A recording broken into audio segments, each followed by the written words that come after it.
Doctor. नमस्कार, मैं ध्रुव अग्रवाल और क्रूसेड इंडिया आंदोलन में चला रहा हूँ पिछले 25 सालों से। उसके अलावा विभिन्न संस्थाओं से जुड़ा हुआ हूँ। सीए का मैं नेशनल चेयरमैन रहा, वकीलों का मैं अंतर्राष्ट्रीय न्यायविद परिषद का मैं अंतर्राष्ट्रीय सह अध्यक्ष हूँ, एंटीप्रेन्योर्स का भी हूँ और मेरी करीब 100 किताबें आ चुकी हैं।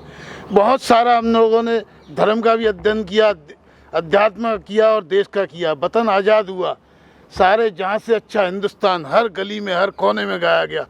संविधान बना, संविधान के आर्टिकल 26, 27, 28 ने धर्म की छूट दी कि कोई भी आदमी, चाहे हिंदू हो, चाहे मुस्लिम हो, चाहे सिख हो, ईसाई हो, पारसी हो, कोई भी धर्म हो, जैसे संसार के कोई भी धर्म यहाँ पे अपना सकता है और अपना प्रमोशन कर सकता है। उस दौरान ये वक्फ बोर्ड बने और वक्फ बोर्ड की संपत्ति 1991 में सुप्रीम कोर्ट ने कहा कि केवल 5 शहरों में ही 2 लाख करोड़ कम से कम वक्फ बोर्ड की संपत्ति है।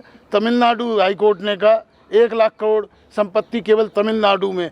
उस हिसाब से यदि इंडेक्सेशन किया जाए, आज हिंदुस्तान के अंदर कम से कम 25 लाख करोड़ की संपत्ति वक्फ बोर्ड पे है। लेकिन उसके बावजूद मुस्लिम दर दर ठोकरें खा रहा है और उसका कलंकित हो रहा है, परेशान हो रहा है, क्योंकि जो धर्म बेस्ड है और जो संस्थाएं हैं, जो छूट दी गई, जो संविधान ने कहा, और जो लोग जब देश का बंटवारा हुआ उसके बावजूद उन्होंने कहा कि हमें इस वतन से प्यार है, हम यहाँ रहेंगे, यहीं अपना धर्म करेंगे, उन लोगों के साथ अत्याचार हो रहा है। क्योंकि कुछ चंद लोगों ने केवल धर्म के सहारे या ये कह के कि मुस्लिम धर्म पे खतरा है, उन प्रॉपर्टियों पे कब्जा कर लिया। उन्होंने बड़ी बड़ी जो बिल्कुल सड़क साइकिल पे चलते थे उनकी यूनिवर्सिटियाँ हो गई।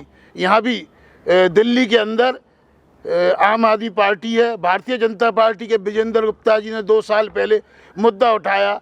अमानुल्लाह खान ने जब 36 वक्फ बोर्ड के अंदर अवैध भर्तियां करी, और वो अवैध भर्तियां किस लिए की गई थी? जिससे कि उस माल को आराम से खाया जा सके।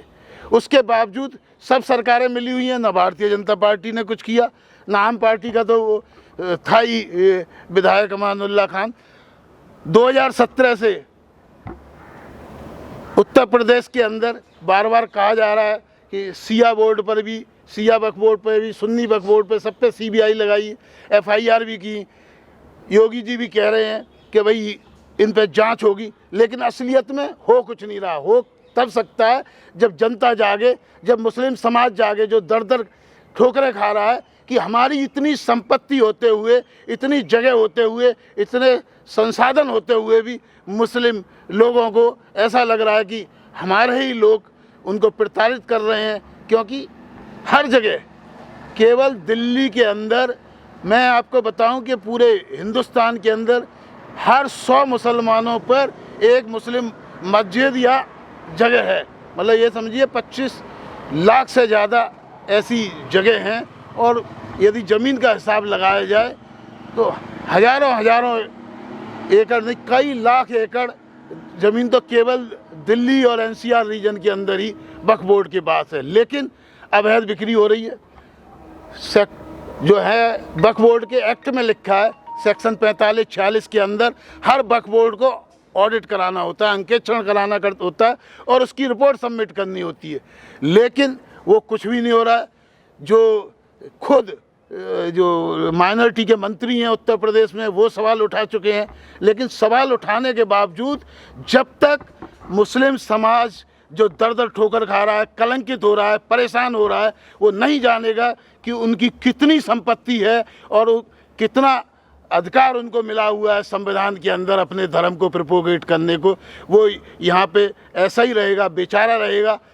और केवल सरकार को दोष देने से भी कुछ नहीं हो रहा है। लेकिन सरकारी लोग, पर्टिकुलरली जो लोग कहते हैं कि हम मुस्लिमों के रहनुमा हैं, जैसे यहाँ दिल्ली के अंदर आम आदमी पार्टी के ही विधायक बहुत ज़्यादा शोषण कर रहे हैं। मुसलमानों का शोषण जितना उन लोगों ने किया है जो बनते हैं मुस्लिमों के रहनुमा, उससे ज़्यादा किसी और ने किया नहीं है। मैं जिस जगह पे खड़ा हूँ, ये भी सैकड़ों एकड़ ज़मीन जो दिल्ली की सबसे महंगी ज़मीन है, जहाँ पर जिसका इतिहास है, जिसको प्रेस एरिया कहा जाता है, बहादुर शाह जफर मार्ग, एक तरफ पुलिस हेडक्वार्टर है, एक तरफ पुराना इनकम टैक्स ऑफिस है। ये सबसे महंगी और इसको दिल्ली बंद कहा जाता है। यहाँ पे इतनी जगह है। इसी तरह सारी प्राइम जगह जो सबसे महत्वपूर्ण जगह हैं वो वक्फ बोर्ड के पास हैं, लेकिन वक्फ बोर्ड के जो नेता हैं उनको केवल मंत्रियों से मिलने में या बड़े बड़े लोगों से मिलने में फ़ख्र महसूस होता है, और उनके साथ मिलकर वो एमसीडी को भी से अपने साथ मिला लेते हैं, सरकार को भी अपने साथ मिला लेते हैं। उसकी वजह से मुस्लिम समाज का जो दशा यहाँ पर हो रही है उसका कारण यही है, और वो कलंकित हो रहा है, दर दर ठोकरें खा रहा है। मैं देखता हूँ इतना संसाधन होने के बावजूद मुस्लिमों को, बहुत सारों को रहने को जगह नहीं है। यदि आप झुग्गियों में कहें, अनऑथोराइज्ड एरिया में कहें, सबसे ज़्यादा मुस्लिम रहते हैं। जमुना के किनारे जहाँ बाढ़ आती थी भागना पड़ता था। जो जसोला क्षेत्र है वो सब जमुना के किनारे का वो क्षेत्र था जहाँ कोई रहना नहीं चाहता था, जहाँ पे मगरमच्छ तक आ जाया करते थे, जो दलदल था जिस दलदल में। लेकिन क्योंकि इनकी जो अच्छी अच्छी जगह थी उसको कुछ नेताओं ने, कुछ राजनेताओं ने और कुछ दबंग लोगों ने हथियारों के बल पे, मैं आपको कह सकता हूँ कि उसमें असामाजिक तत्व भी शामिल हो सकते हैं। और क्योंकि जब जांच की जाएगी तभी वो चीज़ें सामने आएगी, क्योंकि दबंग लोग ऐसे होते हैं वो अपने विरुद्ध कोई भी आरोपी को जिंदा नहीं छोड़ते या उस आरोपी के सबूत नहीं छोड़ते। इसकी वजह से लोग सामने नहीं आ पाते।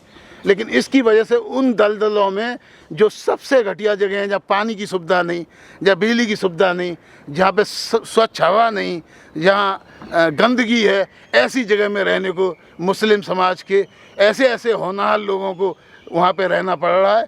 कारण यही है कि उनके ही जो धर्म के रहनुमा बनकर उन लोगों ने जो वक्फ बोर्ड की जो संपत्ति है वो इतनी ज़्यादा है, मेरे को लगता है इतनी संपत्ति वक्फ बोर्ड के पास पूरे संसार में, चाहे मुस्लिम देश कितने भी रईस तेल की वजह से कितने हों, तब भी किसी भी संस्था के वक्फ बोर्डों पर या जो धार्मिक इंस्टीट्यूशंस पर इतनी संपत्ति नहीं है जितनी इस हिंदुस्तान के अंदर वक्फ बोर्ड के बाद आज। Like, share and comment. To subscribe this channel, please press the bell icon.